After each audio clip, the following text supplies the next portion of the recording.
इस वीडियो में मैं आपके पीरियड से रिलेटेड कुछ ऐसे सवाल पूछूंगी जो थोड़े पर्सनल होंगे, लेकिन अगर उनका जवाब हाँ में आता है, इसका मतलब कि प्रेगनेंसी रुकने में आपको और भी ज़्यादा वक्त लग सकता है। और ऐसे केस में आपको डॉक्टर से मिलने की ज़रूरत है, अपने शरीर के ऊपर ध्यान देने की ज़रूरत है ताकि आपकी प्रेगनेंसी जल्दी से जल्दी रुक जाए। आज की वीडियो काफ़ी इन्फॉर्मेटिव है, प्लीज़ शुरू से लेकर लास्ट तक ज़रूर देखिएगा। नमस्कार दोस्तों, मेरा नाम हर्षिता वर्मा है और आपका मेरे चैनल ट्विंस हेवल पे बहुत बहुत स्वागत है। आपके पीरियड का रेगुलर होना बहुत ही ज़्यादा ज़रूरी है अगर आपकी प्रेगनेंसी की प्लानिंग चल रही है तो। कई बार अगर आपकी प्रेगनेंसी की प्लानिंग के वक्त में अगर आपके पीरियड की साइकिल डिस्टर्ब होगी, जो आपका मेंस्ट्रुएशन साइकिल है उसमें अगर डिस्टर्बेंस है, अगर आपकी पीरियड साइकिल रेगुलर नहीं है, अगर आपको पीरियड साइकिल कभी 35 दिन पे आ जाती है, कभी 40 दिन पे आ जाती है, कभी बिल्कुल सही रहती है तो 28 दिन पे 29 दिन पे आ जाती है और फिर अगले महीने 35 दिन पे साइकिल रिपीट करती है, इसका मतलब कि आपकी पीरियड साइकिल बिल्कुल इरेगुलर है। और ऐसे इरेगुलर पीरियड साइकिल में प्रेगनेंसी कंसीव करना थोड़ा सा मुश्किल हो जाता है। हालांकि असंभव नहीं है, लेकिन मुश्किल हो जाती है क्योंकि उस टाइम पे आप अपने ओव्यूलेशन को ट्रैक नहीं कर पाते हैं। और जब ओव्यूलेशन को ट्रैक नहीं कर पाते हैं, सही टाइम पे अगर आप रिलेशन प्लान नहीं कर पाते हैं, तो प्रेगनेंसी चांसेस बहुत कम हो जाती है, क्योंकि आपका प्रेगनेंसी का जो फर्स्ट चरण है वो ही कंप्लीट नहीं हो रहा है, तो आगे की प्रेगनेंसी बहुत दूर की बात है। दूसरी इंपॉर्टेंट चीज क्या होती है कि आपके पीरियड का फ्लो कैसा है। आपके पीरियड का फ्लो अगर 7 से 8 दिन चलता है, 9 दिन चलता है और लगातार बहुत ज्यादा ब्लीडिंग होती है, तो ऐसे केस में भी आपकी प्रेगनेंसी रुकने में काफी ज्यादा समय लग सकता है। अब होता क्या है कि अगर आपकी बॉडी में बहुत ज्यादा ब्लड का फ्लो होगा तो आपके शरीर में हीमोग्लोबिन कम होगी। जितना अगर आपका शरीर में खून कम होगा, आपकी हीमोग्लोबिन का स्तर कम होगा, प्रेगनेंसी रुकने में भी परेशानी होगी, क्योंकि जो नॉर्मल पीरियड साइकिल का जो फ्लो होना चाहिए वो 3 से 5 दिन के अंदर अंदर होना चाहिए, लेकिन 7 से 8 दिन का फ्लो है, वो भी हेवी फ्लो है। तो ऐसे केस में आपको डॉक्टर से मिलने की बहुत ही ज़्यादा ज़रूरत है।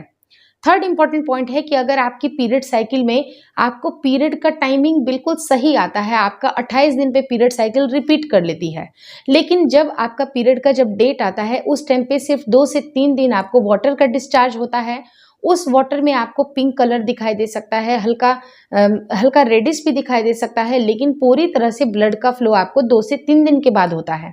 अगर इसका जवाब हाँ है तो आपके अंदर हार्मोन की कमी बहुत ज़्यादा है, आपके हार्मोन में इम्बैलेंसेस हैं, जिसकी वजह से भी आपकी प्रेगनेंसी नहीं रुक पा रही है। तो ऐसे केस में आपको अपनी बॉडी के ऊपर काम करने की ज़रूरत है। डॉक्टर से कुछ मेडिसिन प्रिस्क्राइब करें और अपने लाइफ स्टाइल को हेल्दी बनाने की कोशिश करें ताकि आपके सारे हार्मोन बैलेंस में आ जाए और आपके पीरियड का जो फ्लो है वो बिल्कुल सही हो जाए। और पीरियड का फ्लो अगर सही होगा तो आपका ओव्यूलेशन काफ़ी अच्छा होगा, उसकी क्वालिटी अच्छी होगी, अंडे की क्वालिटी अच्छी होगी, तो आपकी प्रेगनेंसी भी जल्दी से जल्दी रुक सकती है। फोर्थ इंपॉर्टेंट पॉइंट क्या होती है कि आप अपने पीरियड के ब्लड को देखिए कि वो पीरियड का ब्लड कैसा है। अगर वो ब्राइट रेड है, अगर उसमें अंदर कोई भी देख सकते हैं कि बिल्कुल क्लियर अगर ब्लड आ रहा है, लेकिन बहुत सारी महिलाओं को क्या होता है कि अगर बहुत ज़्यादा दिन पे अगर पीरियड्स आते हैं तो वो जो ब्लड है वो ऑक्सीडाइज हो जाता है आपके यूट्रस में और ब्राउन रंग की ब्लीडिंग आती है या फिर कई बार पिंक कलर की ब्लीडिंग आती है, तो ये एबनॉर्मल है। अगर इस तरह के केसेस आपको दिखाई दे रहे हैं तब भी आपकी प्रेगनेंसी में डिले आ सकती है। तो जो नॉर्मल ब्लड का जो फ्लो होना चाहिए वो बिल्कुल रेड ब्राइट ब्लड होना चाहिए, जो कि आपके सेकेंड डे पे आपको उसका रियल ब्लड अगर लगता है, अगर सही लगता है, तो इसका मतलब कि आप प्रेग्नेंट हो सकते हैं। लेकिन अगर इसमें डिस्टर्बेंस है, अगर कुछ इन्फॉर्मिटी आपको लग रही है, तो ऐसे केस में आपको डॉक्टर से मिलने की आवश्यकता है। फिफ्थ इंपॉर्टेंट पॉइंट क्या होती है कि आपका पीरियड का जो ब्लड है वो काफ़ी स्मेली है। अगर उसमें काफ़ी फाउल स्मेल आ रहे हैं तो आपको समझना चाहिए कि आपको may be urine tract infection भी हो सकता है। कई बार अगर आपको नॉर्मल डेज में भी इचिंग होती है, प्राइवेट पार्ट में आपको काफ़ी रेडनेस लगती है, आपकी स्किन काफ़ी सेंसिटिव है और आपको पीरियड का भी जो ब्लड होता है वो बहुत ही फाउल स्मेल अगर हो रही है, तो ऐसे केस में संभल जाने की ज़रूरत है, ताकि अगर बहुत सारी महिलाओं को अगर यूरिन ट्रैक्ट इन्फेक्शन भी होती है जिसकी वजह से भी प्रेगनेंसी नहीं रुक पाती है, क्योंकि at the time of relation जब आप जो संपर्क में रहती हैं उस टाइम पे जो बहुत सारे जो मिल्क सेल्स होते हैं वो डेड हो जाते हैं, क्योंकि इन्फेक्शन अगर का लेवल बहुत ज़्यादा होगा तो फाउल स्मेल होती है। कुछ ऐसे डिस्चार्जेस भी होते हैं जो कि नॉर्मल नहीं होते हैं, जो कि आपकी प्रेगनेंसी को आगे प्रोसीड होने नहीं देते हैं, क्योंकि जो मिल्क सेल्स है वो वहीं पर बाहर ही डेड हो जाएंगे, तो आपकी प्रेगनेंसी का जो प्रोसेस है वो नहीं हो पाएगा। तो ऐसे केस में भी आपने इन्फेक्शन का लेवल आपको चेक कराना है कि कहीं आपको इन्फेक्शन तो नहीं है।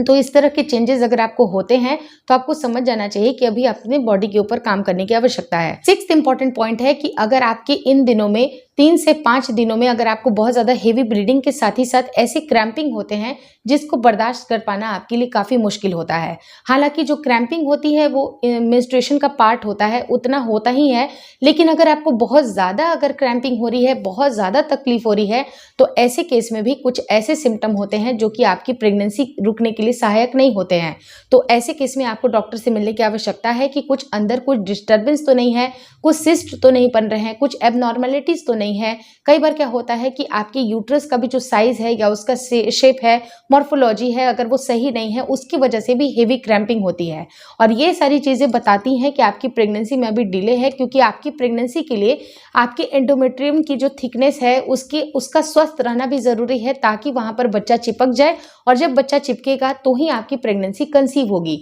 तो आपको इन सारी बातों के ऊपर बहुत ज्यादा ध्यान देने की जरूरत है।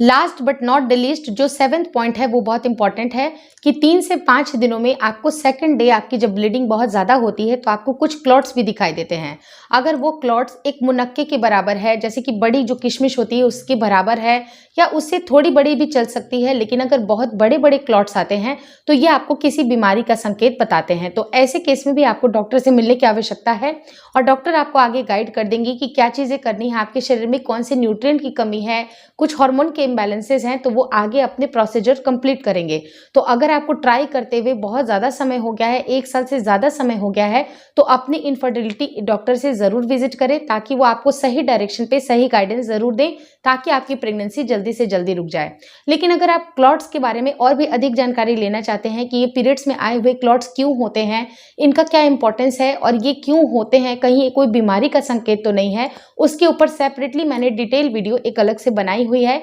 जिसकी लिंक मैं एंड स्क्रीन पे डाल दूंगी, जिसको देखना आपको नहीं भूलना चाहिए। Thank you so much for watching twins my world.